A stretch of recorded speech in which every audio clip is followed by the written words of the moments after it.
What's going on, guys? Good morning. Welcome back to United View. Hope everyone is doing very well, having a good Friday morning. Be sure to smash a like on the like button. Be sure to subscribe, bottom right-hand corner. We're back. It's the morning after the night before. We're back with another morning breakdown reaction show. We're going to be talking all about last night's game. We're going to be talking about Erik ten Hag, a bit of a wake-up call, possibly for the Manchester United manager. Going to be talking about a bit of a reality check, maybe, when it comes to the situation with the squad depth. We're going to be getting some reactions from everyone from the game last night as well. We'll get your comments up on the screen as well. So be sure to smash a like on the like button. Be sure to subscribe, bottom right-hand corner. As always, obviously got to start off the show with talking about, once again, the sad news of the passing of Her Majesty Queen Elizabeth II. It still is kind of up in the air what's going to happen with football this weekend. We have some news, which I'll just talk about in just a second, regarding sport in general over here in the UK, but as we spoke about last night at the beginning of the match view, thoughts, prayers and condolences still go out to the royal family and everyone affected by this sad news at this difficult time. As I mentioned, when it comes to sport, there has been some sporting events that have been cancelled. All the Fridays, today's race meetings in Britain, when it comes to horse racing, have been cancelled. Cricket fixtures have been cancelled. The second day of the PGA Championship, which was set to take place today, will not take place. The English Football League, obviously the championship games, I think there were a couple of championship games maybe tonight that were set to take place. They're not going to take place now. The EFL released a statement saying, quote, determination regarding the remainder of this weekend's scheduled fixtures will be made following a review of the official morning guidance, in addition to further consultation with DCMS and other sports on Friday morning. As I mentioned, when it comes to the Premier League situation, we don't know just yet. United actually released a statement prior to the Sociedad game last night in the Europa League saying, quote, following direction from the Football Association and UEFA, of course, the game went ahead. It was reported late last night that, I believe it was Mike Keegan from the Daily Mail, said that a meeting regarding the potential postponement of fixtures is planned for early today. So we might have more information about that. And I think it's clubs, by all accounts, are almost certain that games will be postponed. Once again, whilst we're live, if we hear anything about that, we'll mention it here. But as always, thoughts and prayers go out to the royal family and those that are affected by this sad news. Let's get into the game. Let's talk about last night and a bit of a reality check, as I mentioned, for Erik ten Hag. Disappointing, of course. The Europa League campaign for Manchester United under Erik ten Hag this season started with defeat, a 1-0 defeat to Real Sociedad at Old Trafford. As I mentioned, we are going to get some reactions from Flex, KG, Marcel, Cam, Mina. We're going to get a ton of reaction from those that watched the game, attended the game last night, and their thoughts on it. My thoughts, you know, it is a reality check for Erik ten Hag. I think Erik ten Hag in the Premier League recently, we've had these 4 consecutive victories, bouncing back from 2 consecutive defeats. And we've seen in those 4 consecutive victories, Erik ten Hag name nearly the exact same starting 11, right? Apart from Anthony in that last game against Arsenal, we've seen it near enough the exact same starting 11. And you see why. And it's not just because you don't change a winning team. It's because there is a group of players in that squad that just aren't reliable and aren't really up to the quality. And the quality just isn't really there. And last night felt like watching last season's games all over again. It felt flat, lethargic, real devoid of any creativity, particularly when Christian Eriksen went off in the second half. I thought there was just a sheer lack of creative spark on that pitch. And I don't think Real Sociedad played particularly well. I thought they did fine. I'm not going to go out on a limb and say Manchester United deserved to win that game, because I don't think we did nearly enough to win that game. I think a loss is a little bit harsh, but that's what you kind of get in European football, isn't it? That's what you get in European football when you are lethargic, when you do have a lack of creativity, when you don't create all that much. The penalty decision, the VAR, it's shocking. Of course it's shocking. It's absolutely, it's an appalling decision by the referee and by VAR, but you can't sit here and use that as an excuse. You can't, because you can react to that. You can react and still play positively. You can still create chances and score goals, and we didn't do it. We just didn't do it last night. So a really disappointing start for Manchester United, and I think Erik ten Hag maybe in a bit of a perverse way, will actually feel quite justified with his recent selection. He would say to himself, possibly, that starting 11, those 11 players that I've picked and have been picking recently and they've been my go-to guys. That's why. That's why, because that same intensity, and that's really what we've associated with Manchester United over the last 3 or 4 weeks in the Premier League, is intensity, aggression, passion. We didn't see that last night. It was so much flatter, and I think the real eye-opening thing for me as well is that when some of these players that have been playing or have been part of the Manchester United starting 11 in recent weeks, when they came on, they just looked a cut above. Lisandro Martinez, the penalties against him and he got booked for it, which was shocking. What's he supposed to do? It skips up off his thigh and hits him in the arm. It's a ridiculous decision. But when he came on, he was the best player in defence in terms of his defensive duties, and he was the best player in midfield when he came on as well. There was a point in time where he took on a couple of players, did a mazy run, and United nearly got something from it. He is a cut above. He took on more players, I think, than Jadon Sancho did. When Sancho came on the pitch, Sancho did largely nothing. Lisandro Martinez looked like a positive spark for Manchester United. And as I mentioned, Christian Eriksen, he looked lively in the first half, and his passes looked like, that they could create something. And then when he went off in the second half, there was just nothing there. I thought Bruno actually did fairly well when he came on, energetic, trying to make things happen. But there was no creativity in the midfield, and we're going to get into specific players during the show. We're going to talk about people we need to talk about this morning, really. We're going to talk about Fred. We're going to talk about Casemiro. We're going to talk about Cristiano Ronaldo. Those three I think a lot of people are talking about this morning, and justifiably so. And I think there's several reasons to talk about all of them. You can talk about Cristiano Ronaldo. How is he going to fit? How is he going to fit into this Manchester United side? How is he going to fit in how Erik ten Hag wants him to play? We've seen these 30-minute cameos by Cristiano Ronaldo in the Premier League, rotation Ronaldo. And again, going back to what we were talking about previously, Erik ten Hag seems justified in that, because Ronaldo did look off it. And after about 60 minutes, he was done. He was absolutely done. Casemiro was really poor. Now, obviously, way too early to judge him on his Manchester United career, and the assumption is that he will get better. Maybe it's rust, maybe it's getting used to his teammates, maybe it's getting used to knowing he's not playing with Toni Kroos and Luka Modric anymore. Maybe it's getting used to realising I've got to play with these guys every single week. I don't know. But he was really, really poor last night. And Fred,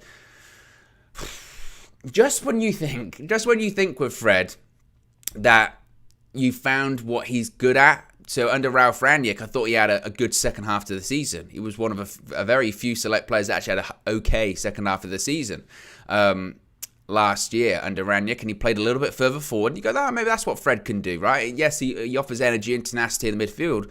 He was played as a 10 last night, which again, I think Erik ten Hag got that really wrong, because I'd never want to see Fred as a number 10 ever again. Because he was poor. His touch was really bad technically. He was all over the place, and I can't believe he made it the whole 90 minutes, honestly, because he was awful. I mean, you can't really dress it up, can you? You can't dress up what was a really bad performance, and maybe it was a bit of experimentation by Erik ten Hag, and maybe it is also as well. Everything's a bit of a learning curve for the manager at this point in time. He's still getting to know some of these players, and he's now really starting to see which players he can rely on and which players he can't. He knows I can rely on Lisandro Martinez. I can rely on Thuram Malacia and Diogo Dalot and Rafael Varane. That back four, I can rely on them. He can rely on Scott McTominay at the moment. I know people don't want to hear it, but you can't look at last night's performance and say McTominay hasn't been playing as good as Fred or Casemiro. He's been playing better than both of them. And again, I know you can talk about match rhythm and rustiness, but McTominay's been excellent recently. Eriksen, he can rely on him. He clearly feels like he can rely on Anthony, who was very quiet last night, very, very quiet. Again, difficult to judge. Second game, it does look like he's sort of trying to grow into that team, and that's going to take time. He knows he can rely on Bruno Fernandes. Clearly, he feels like he can rely on Marcus Rashford. And surprisingly, with Anthony Martial, considering the fitness record that we've had 6 games, Martial's played 45 minutes, he still feels like he can rely on him over Cristiano Ronaldo. And when we've seen Martial for 45 minutes, he's played well. He played well against Liverpool, but can he rely on him when it comes to fitness? I don't know. So I do think it was a big learning experience for Erik ten Hag last night. And it was really disappointing. Ultimately, I still think we'll still get through the group stage. It's disappointing because it's the toughest opposition, really. In this group, Real Sociedad are the strongest team in this group, next to us, obviously. And to lose your opening game, to lose at home, very, very disappointing. And now United have to win an away game, because previously you would say in European football it's usually around 10 points ish gets you through. You win your home games, win an away game, or get a point in an away game. Usually that's enough. Now you've got to ensure that you win an away game, and I expect us still to do it. Again, no disrespect to the teams in the group, but the quality isn't there for some of those other teams. But those away games in those sort of more smaller places, they can be tricky to go to. So it puts a bit of pressure on Manchester United, and again, that's deserved, because we did not deserve to win that game last night. We really, really didn't win that game. Deserve to win that game last night. I thought at points we were really, really poor and just, again, devoid of creativity, really flat. And ultimately, it's nothing to be ranting and raving about and getting super angry about and cursing out the manager and cursing out certain players, but it was just not good enough. And I think the best word to describe it as is just disappointing, really disappointing by Manchester United. All Elite is the latest member of the Members Club. Welcome, All Elite. Appreciate you joining the Members Club. Oh, you're off the screen, All Elite. I'm a disgrace. There you go. Look at that. You need some recognition. The members need some recognition. Appreciate you joining the UV Members Club, All Elite. You can also join All Elite in the Members Club by clicking the link in the video description as well. You get your badges, you get your emojis, you get your exclusive members-only content, so you can fill up the live chat right now with the flex emoji, with the KG emoji, with the porridge emoji, with the Owen emoji. You also get your badges next to your name, depending on how long you've been a member for. So I think it goes red, green, blue, and I'm not going to reveal the later colours because they are there, but you have to be a member for longer. But there's some nice colours coming out in the future, and you get your exclusive members only content. So it's a UV Raw, behind the scenes look at the day-to-day operations of United View, especially on match days. It might be one of the favourite things that we do here on the channel for me, because it's a nice little insight to what we go through every single day. And like, if you see videos like this, or you see the streams like this, but the behind the scenes when we're just sitting back relaxing or discussing things, or when we're preparing for things, it's always an interesting look at things. So you get that if you're a part of the Members Club as well. So I appreciate everyone who has joined. Also, of course, you can nominate us for the Football Content Awards. Links are in the video description there. You can do it on Instagram. You can go to the specific Instagram posts and tag us there at United View TV, or you can go to the website footballcontentawards.com/voting. That's footballcontentawards.com/voting. You can nominate us there, and if we could be nominated, that would be amazing. That would be a victory for us. It really would. Red Baron with a super chat. Now my chats are all the way off. Oh. Here we go. Red Baron with the super chat say, I hate calling foul, but last night was a disgraceful match from the ref yesterday. They constantly fouled us, and that handball decision. Obviously, I thought the referee had a really, really poor game. You can't dress that up. He had a really poor game. VAR was shocking. I was really disappointed with the referee. Clearly, I thought he was awful.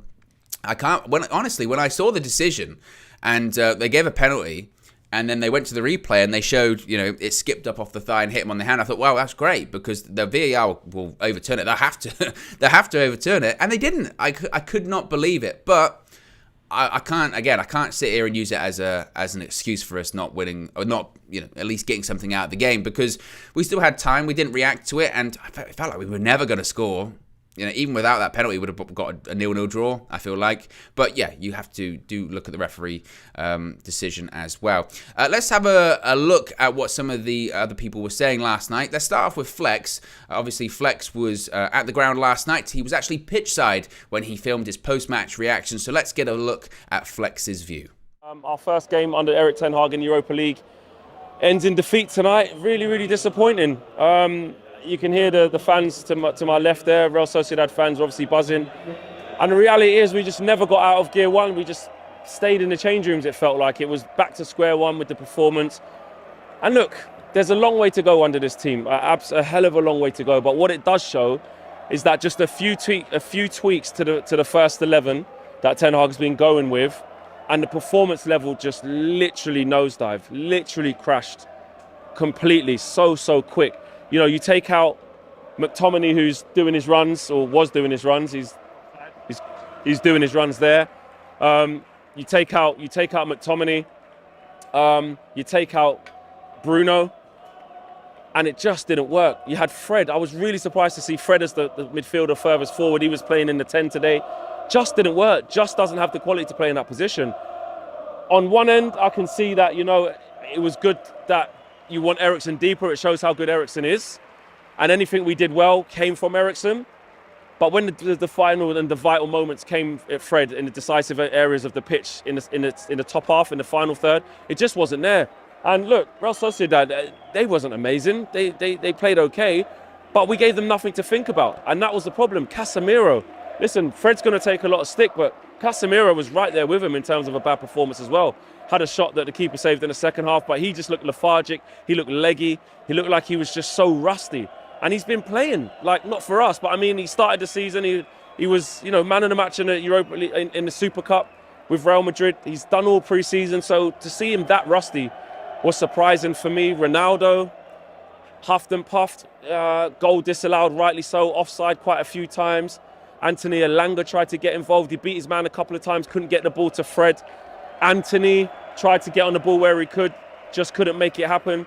And in the end, it was just a day just filled of a lack of quality for Manchester United, with players getting tired as well, so you had to make the changes in the second half. And it just goes to show that we've got a long way to go, which we already knew. But as soon as you tinker with that team, the quality...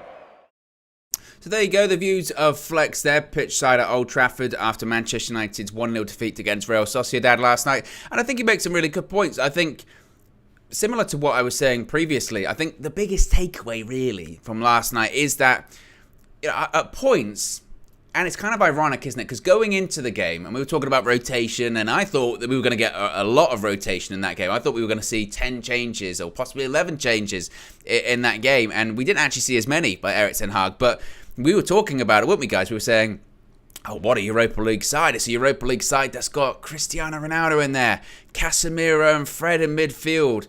Anthony's going to start, and even the back four that comes in. It was the back four for Manchester United in the Premier League just 18 months ago. Oh, it's what a Europa League side that is. Now, we should do really well in that game. And if anything, the real eye-opening part of it last night is that no, we don't actually have squad depth. We thought we did. We thought we had squad depth, but frankly, you take out a couple of those players that are playing at the moment really well for Manchester United. You take out Lisandro Martinez, take out Varane, take out Eriksen when he came off. Manchester United offer little to nothing. They are very, very flat.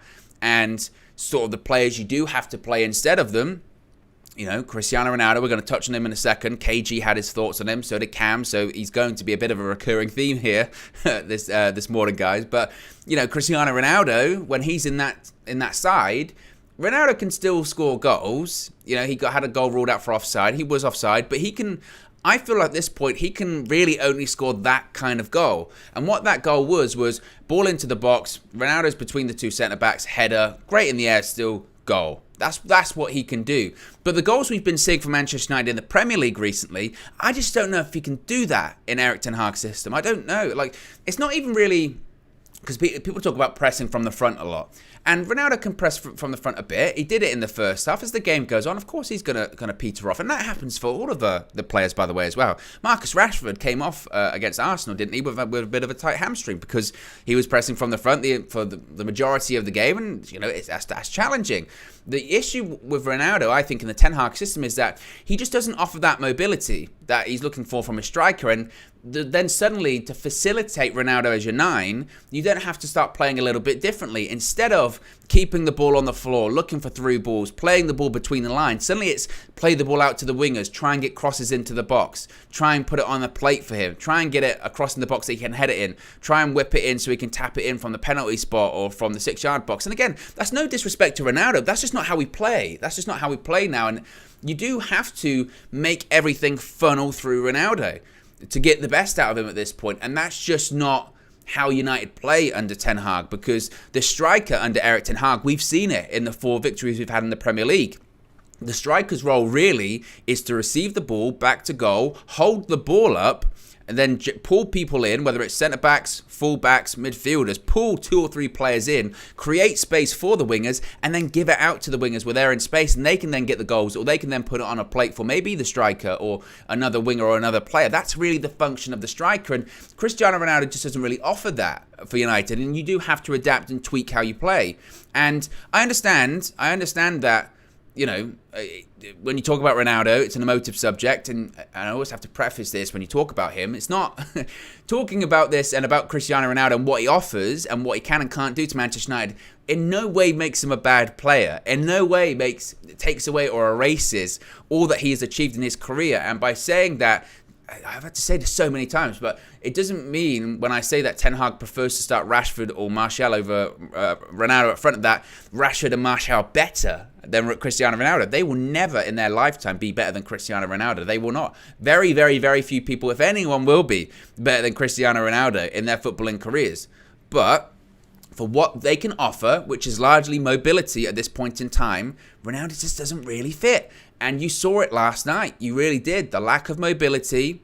And yeah, there was a lack of quality around him. And maybe if Eriksen had stayed on the entirety of the game, and maybe when Bruno came on, no, Bruno came on for Eriksen, but if you had a situation where it was Eriksen and Bruno, I think Ronaldo would have maybe had more chances, and we would have created more, and Ronaldo would have got a goal, right? I think that might have happened, because I think Eriksen, the importance of him, we have been raving about him, haven't we, recently, but you do see just how important someone is when they're not there, as opposed to when they are. You know, you don't know what you've got till it's gone sort of situation. We saw that with Christian Eriksen last night. He came on and we created nothing, especially from deep positions. You know, Bruno did what Bruno does, and he'll pick up the ball and he'll try stuff and he'll try and force stuff and he'll try the Hollywood pass. But ideally, you want Eriksen picking up the ball from deep and then finding that pass to Bruno in that advanced position, and then Bruno doing something with it. That's what we did against Arsenal. And without Eriksen on the pitch, just not creating anything. And especially a striker at this stage in his career that is lacking mobility like Cristiano Ronaldo needs service and it needs creativity around it. And when you have someone that is very static like Ronaldo, no creativity, it's a perfect storm for nothing to happen. And that's exactly what happened last night. Nothing happened. Nothing was created. And again, that's a problem. That is a problem. And as Flex mentioned, you know, it is somewhat alarming that you don't play this starting 11 that's been playing so well for us in the Premier League, and just the drop-off. The drop-off is really considerable. And, you know, as Gayan says here, don't panic, it's just the first game. The players are not fit. It's not the end of the world. And look, it's not the end of the world. You're right, Gayan. It's not the end of the world, and I don't think you can panic too much. But there would be red flags. You know, there would be red flags in there. I think that, you know, you can say match sharpness, that's fine, but it still is important to pick up the victory. Like, that's not, for me, that's not a good enough excuse to lose at home to Real Sociedad. Oh, you know, match fitness. Well, you're professional footballers. You know, I feel like that's not the best kind of excuse, but maybe that's what Ten Hag will say. We talk about match rhythm, and ultimately it is going to be a big season, right?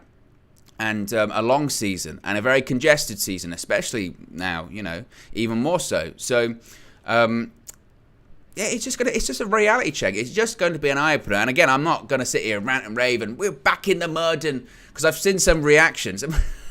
I've seen some reactions from Arsenal fans over the last 12 hours or so since this defeat, trying to almost imply that like the weekend didn't happen because we lost in the Europa League and they won in the Europa League. Like, Man United fans are in the mud now. I thought you were raving that you were going to win the title, this, that, and the other. What? Wait a minute. You still lost at the weekend. That hasn't disappeared. You know what I mean? When someone's so desperate to have a bit of a clap back, they're like, see, laughing at you now. Well, to be honest with you guys, I would rather lose that Europa League match and beat Arsenal at the weekend than the other way round. And I know they would as well. You know what I mean? It's so forced. I said, I saw so many comments last night about it. Like, see, gotcha. Oh, no. We still won at the weekend 3-1. That still happened. You know, nevertheless, I guess that's football Twitter, isn't it? That's football fandom. Be sure to smash a like on the like button. I've got nearly 900 people watching. How many likes have we got? Let's check in this morning. Let's have a check. See how many likes we've got. We've only got 137. Only 137 likes, guys. Wow, we can do better. You know, it's a pride thing in these solo streams, in these morning after streams. We can get the likes up. and we can prove everyone wrong. We're in this together, you and I, this morning. So be sure to smash a like on the like button. Be sure to subscribe, bottom right-hand corner as well. I want to get a couple of your comments up on the screen before we talk about KG in a second, because this is what I do like about these morning shows. We can be quite interactive. Calvin says, Ronaldo can no longer sprint like Rashford. Team needs to adapt to his style. I think Ronaldo's clearly lost a bit of pace. I don't think you can argue that. I mean, there was an incident in the first half, wasn't there, where he played through on goal. A couple of years ago, he'd have probably sprinted away from them. Now, can't really do it. And I do agree, Calvin. I do think the team has to adapt to him. I think we saw that last season as well. Alan says, handball is interpreted more severely in most other European leagues, referring to the penalty decision, which was terrible. MAK says, Ronaldo will score, guys. Give it time. Wobo says, true, but he did have family issues, which is why he missed preseason. That is true. He did miss preseason, and maybe he is still playing catch-up.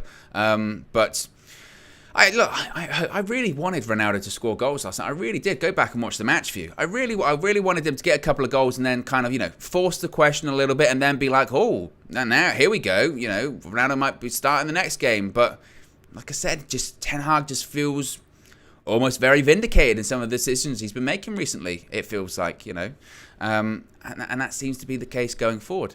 Now, speaking of Cristiano Ronaldo, it's a nice segue here, actually, because I spoke to KG, of course, after the game, talking about Cristiano Ronaldo and his performance. Here's what KG had to say about CR7. Talk to me about Cristiano Ronaldo. There's going to be a lot of discussion about Ronaldo going forward. I mean, there's a lot of discussion about Ronaldo anyway at Manchester United. Can he fit in the Ten Hag system? Can he start games? Ten Hag was asked. Ten Hag said definitely. Mm-hmm. What is your reaction and what are your thoughts on Ronaldo's future going forward coming out of that game this evening? Cristiano Ronaldo reminded me, I love boxing, right? And he reminded me, it brought back a shot fighter. A fighter that was great before. I watched Evander Holyfield get beat up by some nobody, and it burned me inside. I was like, no, this shouldn't happen, right?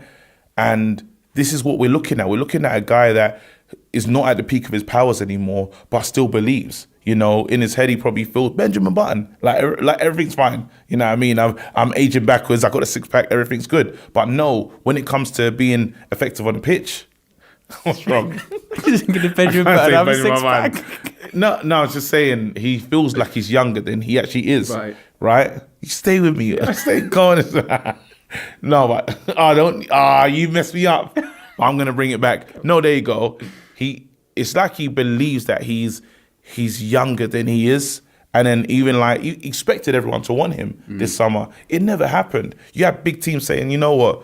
Thanks, but no thanks. So he's turned up, he's still at Man United, and he's like, all right, well, I'm going to play now. And it's like, well, no, actually, you're not, because we're looking at you in training, and clearly there's a reason why in the big games he's gone with Anthony Alanga, he's gone with everybody else, but Ronaldo. And you say, wow, when's Ronaldo having his chance? When's Ronaldo going to have his moment? Finally gets his moment today. How many chances do you want? Again, you talk about last season, you could say, well, he didn't get a service. If we serviced him more, then he would have got lots more goals, and that's the team's not set up for Ronaldo. No, the team played to Ronaldo today. He didn't finish anything, So it's like it's chance after chance, and it's making me. I'm worried now because I just thought it's a thing where maybe it's the preseason, or maybe I was trying to work out what was going on for Ronaldo that I'm not seeing the Ronaldo that we all know and love. But maybe Father Time is just, once it arrives, it's here. So there's the thoughts of KG. I love talking to KG. I mean, I love him so much. He is so much. Even in a really frustrating period when you've lost a match or you're a bit frustrated that your team's lost, talking to KG always makes it feel better. It really does. And when he started talking, I was wondering where he was going with the Benjamin Button thing. I was thinking, where is he going with this? And I understand he thought he was reversing backward. And he went, I'm Benjamin Button, I've got a six-pack. And I was like, what? But I love talking to KG after the game. It's just, it's great. It really is great. What do you think about his comments, though? Because obviously, look, he was talking about Ronaldo there, and it was, again, a good segue because we were chatting about CR7. KG described him as looking like a shot fighter. A fighter that, is on his last legs or can't do what he used to do, and it feels almost a little bit sad watching him, And what I would say about that, in fairness, because I do think it's important to look at both sides of these sort of things when it comes to Ronaldo, is that there were points last season where we did think the same, didn't we, about Cristiano Ronaldo? You remember around sort of December, January time, he was, or it was December, January, sort of February, for a couple of months, 2 or 3 months, he was way off. He was missing chances. He was poor. He looked lethargic. It looked like he was struggling to move around the pitch. He was really struggling. And then I don't know what happened, but around March, April, May time, even when United were doing rubbish, he just started scoring goals. Cristiano Ronaldo just showed up and he just started grabbing goals again, and it was kind of wild to see. Do I see that happening this season? No, I just don't know, because again, at that point, when that happened last season, it kind of just snapped back into reality. We were still playing, the style was still get the ball into Cristiano Ronaldo in the box, or make chances for Cristiano Ronaldo on the edge of box, or do stuff for Cristiano Ronaldo. And I don't see that being the philosophy in this Ten Hag style of play. If anything, I think Ten Hag has actually tapped into something that's really positive for Ronaldo in terms of his cameos. I think Ronaldo, particularly against Arsenal and against Leicester to a degree, but particularly against Arsenal, I think looks really effective coming on for 30 minutes, 35 minutes when he has come on in those games, because he offers something a little bit different, and you've still got, and this is a real key thing for Ronaldo, you've still got those players on the pitch that can make it work with Cristiano Ronaldo, i.e. you've still got Christian Eriksen, you've still got Bruno Fernandes, and therefore chances are still created. And you've still got those other players on the pitch, like a Rashford, like a Anthony, where it is still going to get stretched, and you are going to get those people in wide areas, so the opposition defence still has stuff to deal with. But you've got people like Eriksen, like Bruno, that can find the passes required, that can make chances for him. And that's the key thing, because look, the goal, what was it, the second goal, or the third one, I forget what it was, against Arsenal, starts with Cristiano Ronaldo pressing the ball, putting pressure on the ball, because he can do that for 30 minutes. He can't do it for 90. You watched the game last night, he was clear to see after 60, 65 minutes, he was done. He was done. You know, he just, again, and you can absolutely say that's probably match fitness. He hasn't played 90 minutes this season until last night. I thought he might have. He played 90 against Brentford? He did. Sorry, excuse me. But my point being, he's only played it once. And he hasn't had that continuous 90 minutes that you probably need at this stage in his career to really build up that match fitness. But he did just look, you know, I said lethargic, and he did look very static. The mobility, that's the key thing as well. There's points of real, I think, why Ten Hag's come to the decision he has on Cristiano Ronaldo. And to be honest, he's never lied. Ten Hag has never lied about this situation. Is Ronaldo in the plans? Yeah, he's still in Manchester United's plans. Ronaldo still has a part to play. Clearly, he still has a part to play. You know, is he going to be starting all these Europa League games going forward? Maybe. Is he going to be coming on in the Premier League? Absolutely. You know, we've seen it at this point. 60, 55 minutes, Cristiano Ronaldo comes on, offers something a bit different. The opposition defence has something to think about. Suddenly, Christian Eriksen and Bruno Fernandes have a bit more of a focal point to pick out.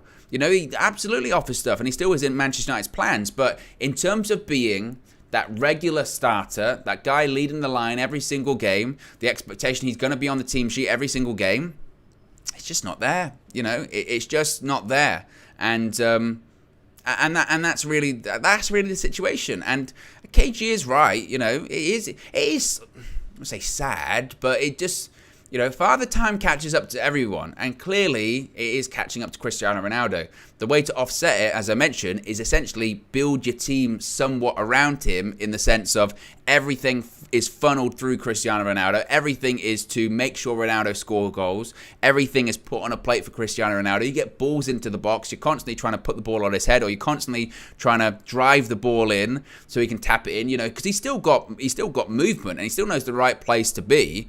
But everything has to go through him, and that just isn't the Ten Hag style for me. That just isn't. But to say that he doesn't have a part to play, rather, he absolutely still has a part to play. Will he score goals this season? I think so. He's had chances. I mean, he did have somewhat chances last night, you know, and he nearly had chances against Arsenal. So I still do believe he'll score. Again, he looked somewhat threatening when he came on against Leicester. So I think what's wild, especially I suppose as well with the money he's on at Old Trafford, but what is wild is that his sort of most effective option, I think at this point, to have Ronaldo be the most effective now under Erik Ten Hag, is to have these cameos, is to have these 30-minute, 35-minute cameos, second half performance. It's rotation Ronaldo. That's it. That is Ronaldo's role at Manchester United. And will he stand for that, or will he stick for that? He's got no choice until January. But in January, will something else come around?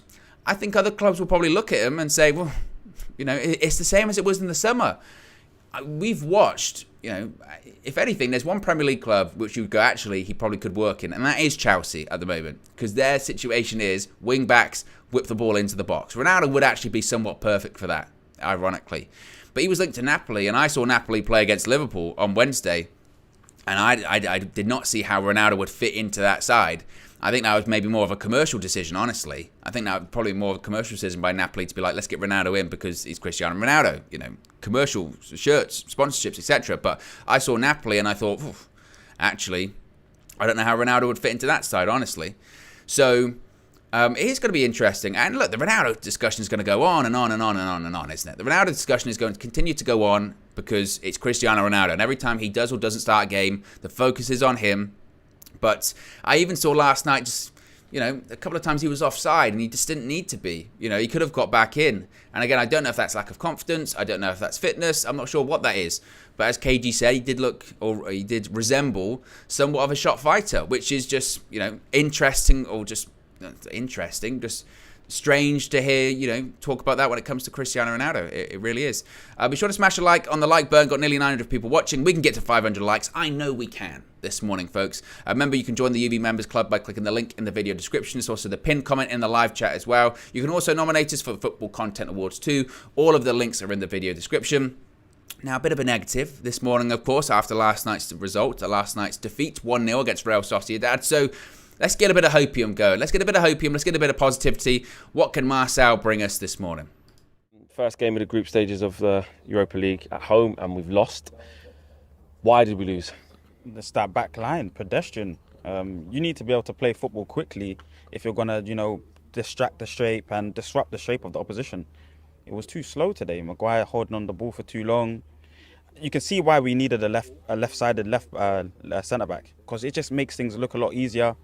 Lindelof struggled today, not confident, passing the ball through the lines. I can't remember a centre-back playing the ball through the lines in the central areas. Yes, they're comfortable to play out wide or clip long passes over the top to Malacia. I saw Maguire doing that a few times. But just what they always do. It wasn't the Ten Hag way today, was it? It's a comfortable style of football there from the centre-backs, and you can just see that's just an issue. Varane even conceding a goal, trying to carry the ball through the lines last game. Just little things like that. Martinez, very comfortable playing it through the lines. So it was a huge issue today. Malacia looked like our best player in the back line, in the whole team, really. He's looking very consistent, but the partnership between Delo and Antony's not there yet.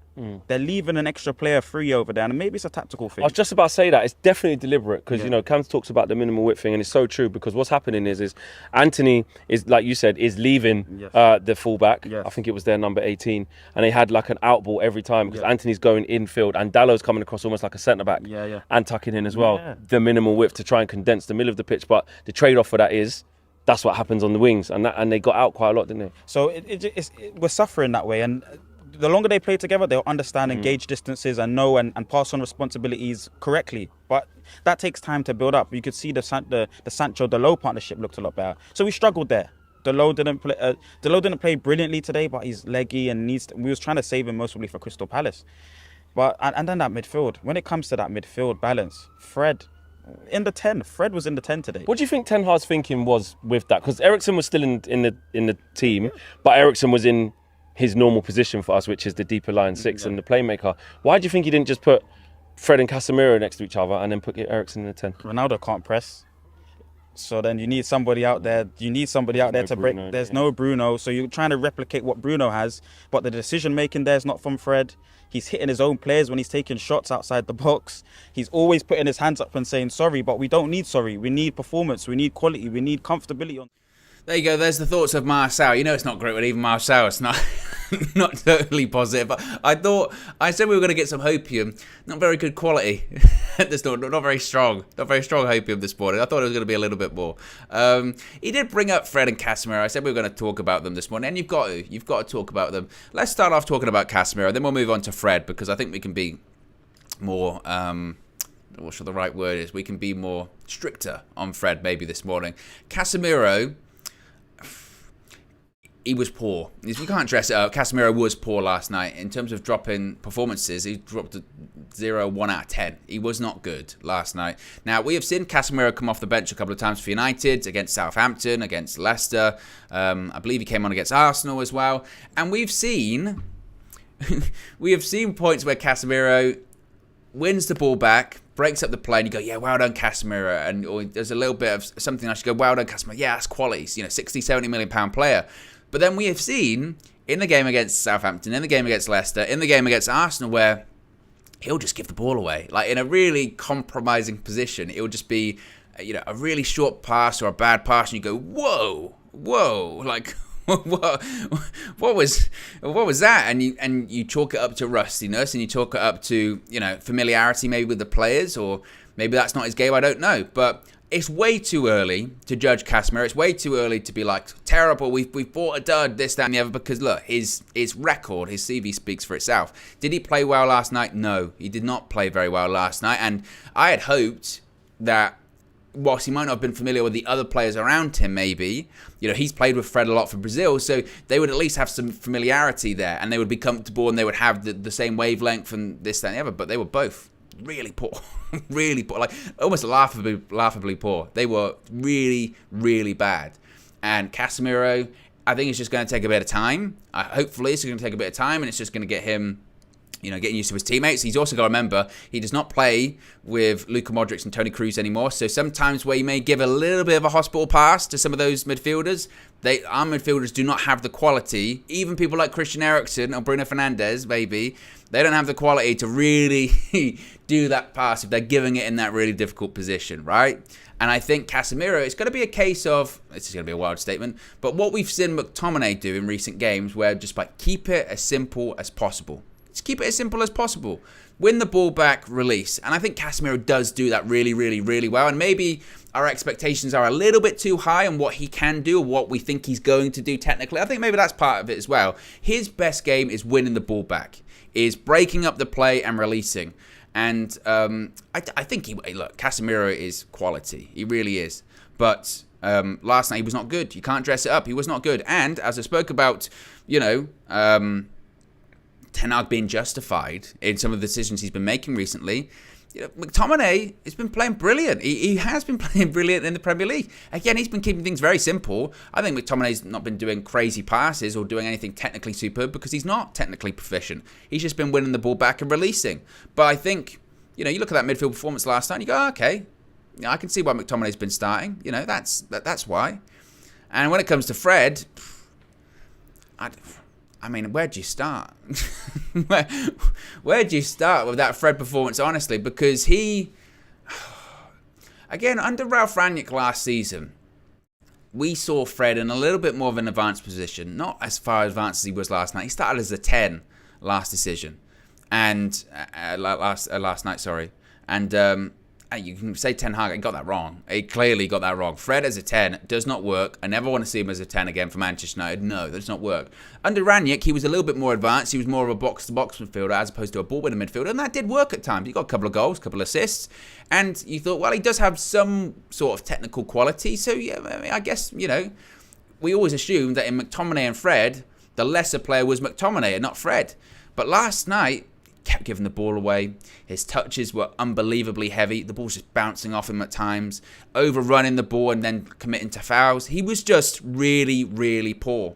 And again, I don't know what the status. Of course, we don't know what the status of the games are going to be this weekend as of right now. Again, as of right now, I'm just having a look at social media, and I can just see right now from Alex Crook, of course from TalkSport, saying the expectation among Premier League and EFL clubs is that this weekend's games will be postponed as a mark of respect to Her Majesty Queen Elizabeth II. Meeting between the government and various sporting bodies due to take place this morning. That comes from Alex Crook. Mike Keegan from the I believe from the Daily Mail is saying there is a Premier League meeting at 11 a.m. rather this morning to discuss potential fixture postponement. Premier League Chief Executive Richard Masters has told clubs that the government guidance is unlikely to be definitive and that the Premier League will have to make their own decisions. So as of right now, Still don't have an official announcement, as I'm aware of, but there is going to be a meeting at 11 a.m. this morning to discuss what the plans are going to be this coming weekend. Again, the expectation is that the games will most likely be postponed, but that's going to have to be a Premier League decision, not a government mandated decision. Okay, if we know any more, we'll talk about it here, or we'll let you know here on the stream. But as I mentioned, I think the expectation is that most likely they probably will be called off this weekend. But if they were not called off this weekend, I really think that you would have that same midfield starting. I don't think Fred or Casemiro did anything to really, push Ten Hag in a direction of, I've got to start Casemiro or Fred. Honestly, I think McTominay and Eriksen's position would be quite safe after last night's performance. Super chat from Sashiv says, "Call me up, Owen. I want to say something under my chest regarding this game." Well, I don't know how to. Sashiv, put it in the chat and I'll get the comment up on the screen to get it off your chest. But put all your comments, all of you guys, put your comments in the live chat. We've got a great community here, and no opinions are right or wrong. Everyone's got their different opinions, and that's what's so great about United View. It's fantastic, it really is. Let's go to another clip. Now, I talked about Marcel having the hopium, and Marcel bringing positivity. Wasn't a ton of positivity from Marcel last night. Let's see what Statman Cam has to say, because he had some very interesting things to say about Cristiano Ronaldo, Fred, Anthony, and others. Let's see what Cam had to say.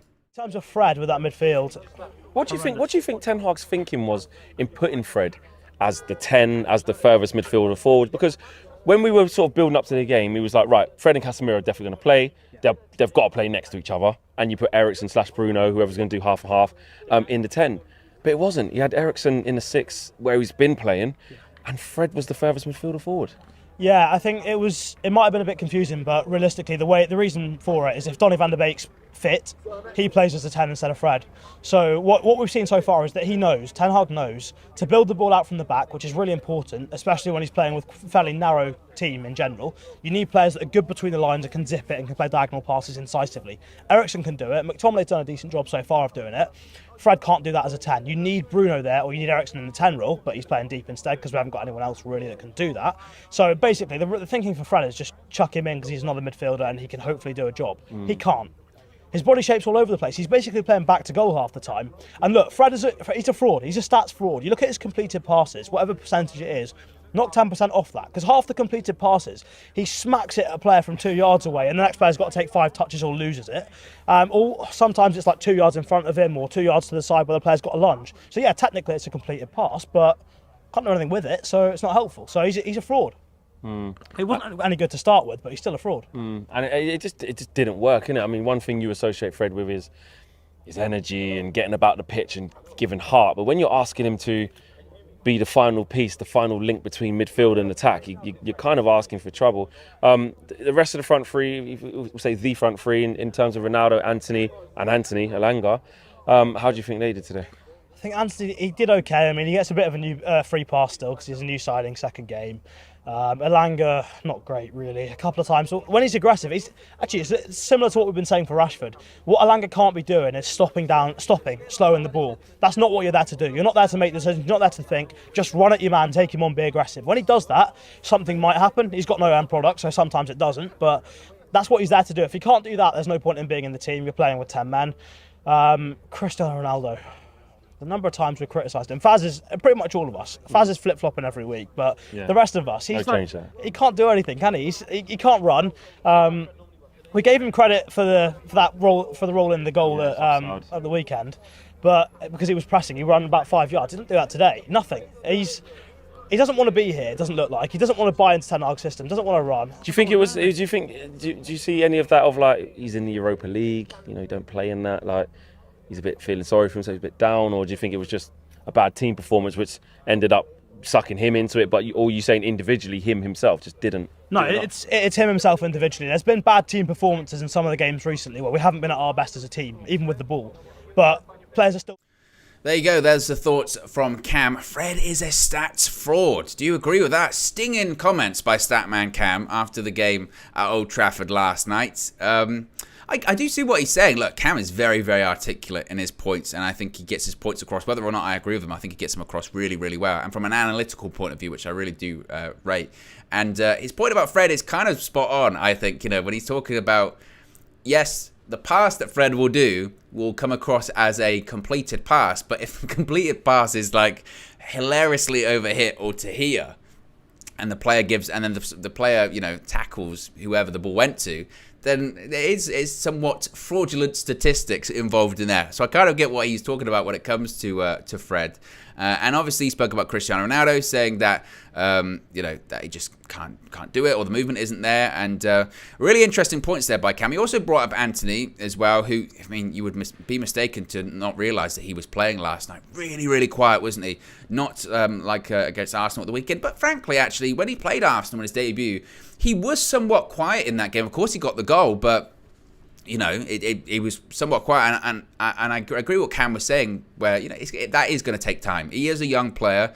He is going into a side with a lot of personalities, and you do get the impression that they're trying to sort of build him into that side a little bit. Ten Hag clearly rates him, and a lot of money's been spent on him. But, with that kind of price tag, you do have to deliver as well. So that is going to be interesting to see what happens with Anthony going forward too. Sashiv with another super chat. Appreciate the contribution. Says, the ref absolutely robbed us. Absolute disgrace. You're an absolute disgrace. You're a cheat, is what Sashiv is saying. This ref and UEFA, VAR need to be investigated immediately. Sashiv not happy with the penalty decision. Look, penalty decision was absolute nonsense, but I can't sit here and use it as an excuse for us not winning or not getting something out of that game, because we still had plenty of time. We could have reacted. We didn't. I never felt like we were going to score a goal last night, honestly. Never. We were so flat and so devoid of any movement or creativity that you can talk about the referee and the penalty, and it's a shocking decision, it's egregious, but it's not as if we robbed ourselves, really. If we absolutely dominated them, absolutely battered them, and their goalkeeper was making save after save after save, and we had a million shots on targets and, all that kind of stuff, and then they had that contentious penalty, you go, oh, we were robbed, but I just don't know if we were completely robbed, but we weren't good enough. We were just absolutely not good enough at all last night. Finally, a debut for Mina last night on the Match View. Shout out Mina. What's her Twitter? I think it's Mina Talks Football. I think it might be. Be sure to give her a follow on there. Did an amazing job on her debut on the Match View as well. I spoke to her after game to get her thoughts. Reminder as well, all of the clips you have seen are from all of the fan views, which are live on the channel right now, so you can check that out. But let's check out what Mina had to say after the game. I would say disappointed. Listen, there were some questionable performances out there today. I think Erik ten Hag, he kind of looked to give rotation, kind of, anticipating a game on the weekend. Brought in some players that kind of showed why they kind of deserve to be on the bench at the moment. I think there was a few good sparks. I think Elanga was making the most out of situations that we had. I think Eriksen coming off at halftime proved to be a big blunder, because it just took the fluidity and the control out of our midfield. I don't know how Fred managed to stay on. I'm shocked. I'm actually shocked that Ten Hag kept him on for the whole game. I would have anticipated that bringing on Bruno would have meant that Fred would have come off and Bruno could have gone into his original position and Eriksen could have kind of dropped back. Casemiro, I'm not sure if it's down to lack of game time. I'm not sure if it's just, lack of I don't know what it was. His performance today, it's not looking like the 5-time Champions League winning Casemiro that we're kind of used to seeing at Real Madrid. I think we had problems, but the main problems came from the middle of the pitch. I think we failed to kind of control the game. I think technically speaking, Real Sociedad came out better than us in the midfield, particularly. I think their wingers, I think his name was Take on the left-hand side, was confidently taking on Dalot at times, and Dalot was shutting it down. Anthony was tracking back in the first half, and that's when I stopped seeing him in the game. I stopped seeing him after the first half. I forgot. I said to you in the live stream. Yeah, you literally went, "Oh, Anthony's still playing." I forgot that he was playing. I think when Dalot came off and Lindelof got shifted to right back, I think the wingers for Real Sociedad, they just took the game from there. I think they were so confident taking us on. They saw, the gaps in our defence where the issues are coming from the lack of, I don't know what it is. I would say the lack of collaboration in our back four. I think Martinez came on and it was a very harsh penalty that was given away. I don't think that should have been a penalty, but, people will say I'm biased because I'm a United fan. But I think Martinez came on and he showed levels as to why he starts game in, game out compared to the likes of Lindelof and Maguire that are struggling to see games. Excellent stuff from Mina there. Really did a fantastic job, as I mentioned last night. Shout out to her on the debut. Let's get some love in the chat for Mina from her debut last night. Excellent stuff. And I thought she made some really good points there, speaking about just the midfield. Just a lack of, I thought the key word there was collaboration. A real lack of collaboration in midfield, especially when Eriksen went off. And again, just looked flat, largely flat. And I think a key thing as well that she points out is that you look at when Dalot went off and Lindelof went at right back. Lindelof has played at right back, but he's not, a proper right back. And Real Sociedad did have a bit of a field day. They won that midfield battle, I thought, throughout the majority of the game, especially the second half, and really took the mick down that right-hand side, down Manchester United's right-hand side, especially with Lindelof at right back. And I can't give too much criticism to Lindelof because that's not his position. You would say Aaron Wan-Bissaka was on the bench. Why didn't he come on? I don't know. I don't know. And we've spoken about several other points this morning, talking about Eriksen and talking about Bruno and talking about Casemiro and Fred not playing very well. Lisandro Martinez, as Mina points out, came on the pitch and was immediately the best player. Really, really was.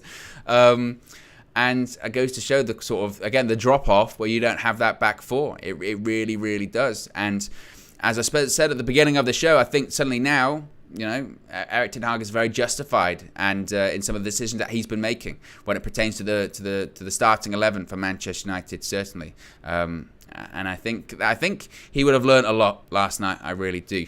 But there you go, guys. Appreciate you joining me this morning. Be sure to smash a like on the like button. Be sure to subscribe, bottom right-hand corner. As I mentioned, we don't really know the state of play when it comes to the games this weekend, so we're going to have to play that one by ear. There is going to be a meeting, a Premier League meeting at 11 a.m. this morning to possibly determine a decision on that, so we'll have to wait and see. But as I mentioned, guys, I appreciate you joining me this morning. Smash a like on the like button. Be sure to subscribe, bottom right-hand corner. Have a great Friday, and I'll speak to you again very soon. Peace.